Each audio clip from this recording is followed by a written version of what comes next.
वकील बहू। जनक पेशे से एक बहुत अच्छी वकील थी, लेकिन कहते हैं ना, बहू कितनी भी बड़ी तोप क्यों ना हो, सास के सामने तो भीगी बिल्ली ही होती है। अरे जनक, क्या बात है? आज रोटी नहीं मिली अभी तक।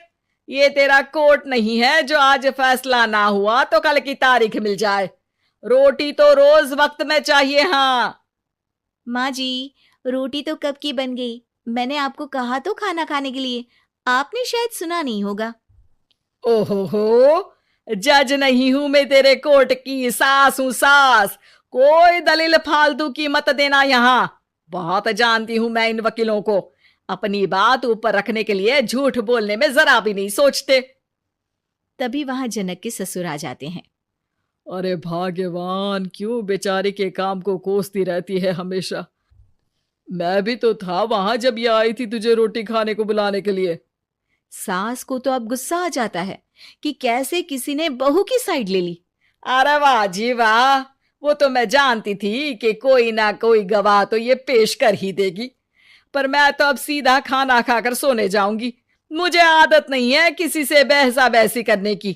पता नहीं कैसे ये वकील इतना दिमाग लगाकर खुद तो झूठ बोलते ही हैं, साथ में झूठे गवाह भी ले आते हैं। जनक को सास के ताने सुनने की अब आदत सी पड़ जाती है। एक दिन जनक वकील की ड्रेस पर काला कोट पहनकर कोर्ट के लिए निकल ही रही होती है कि अरे कहाँ चली काला कौवा बनकर? टोक दिया ना। अब कोर्ट तो वकील वाली ड्रेस पहनकर ही जाऊंगी ना। वाह भाई वाह, दामिनी तो मैंने भी देखी है। सन्नी पाजी ने ऐसा ही कोट पहना था और कहा था कि तारीख पर तारीख, तारीख पर तारीख। मतलब कि कोई बात करनी है तो बोलिए, वरना वक्त नहीं है मेरे पास खराब करने के लिए।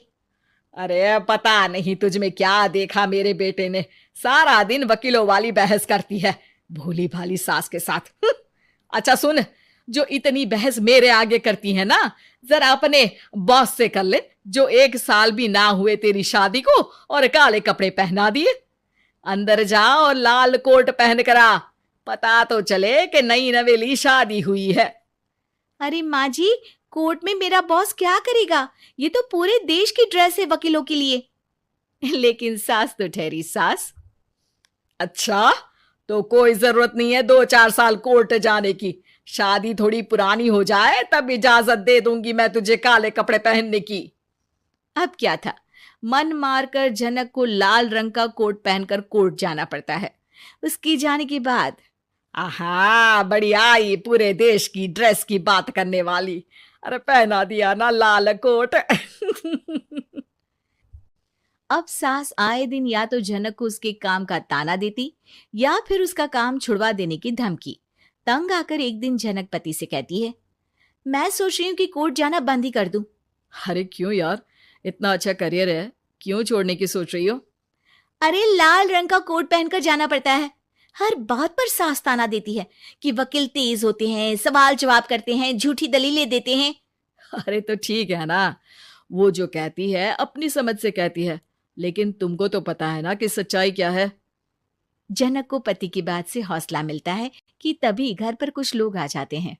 अरे आइए आइए पंच साहब, कैसे आना हुआ? अरे भाई साहब, सुना है कि आपकी बहू वकील है। तभी वहां सास आ जाती है। हाँ है तो, लेकिन क्या हुआ?